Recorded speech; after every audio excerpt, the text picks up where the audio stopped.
విజయనగరం నుంచి తను ఫార్కులర్ స్టడీస్కి వచ్చింది. ఫస్ట్ సైకిల్లోనే కన్సీవ్ అయింది. ఓకే, కానీ ఇప్పుడు నేను చెప్పాలనుకున్నది అది కాదు.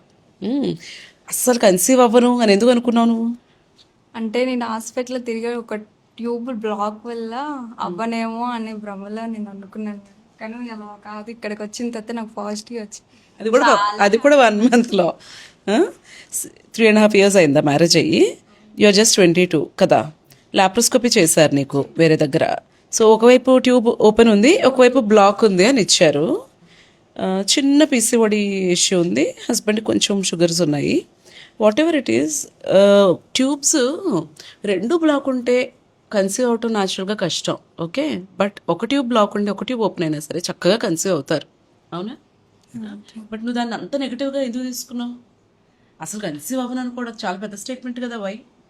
అంటే ట్యూబ్ బ్లాక్ అంటే యువతల వైపు ఏమైనా డౌట్గా ఉంటుందేమో అనేసి మెడిసిన్ వాడడం వల్ల ఇంకా ఆ భయం వల్ల అలా ఉంటుంది. పీసీఓడి ఉన్నా లేదా ట్యూబల్ బ్లాక్ ఒకవైపు ఉన్నా ప్రెగ్నెన్సీస్ వస్తాయి. ఓకే, ఇప్పుడు తనకి 1 monthలో వచ్చింది, అందరికీ 1 monthలో వస్తుందని ఎష్యూర్ చేయలేను, కానీ ప్రెగ్నెన్సీస్ అయితే డెఫినెట్గా వస్తాయి. అంతేనా?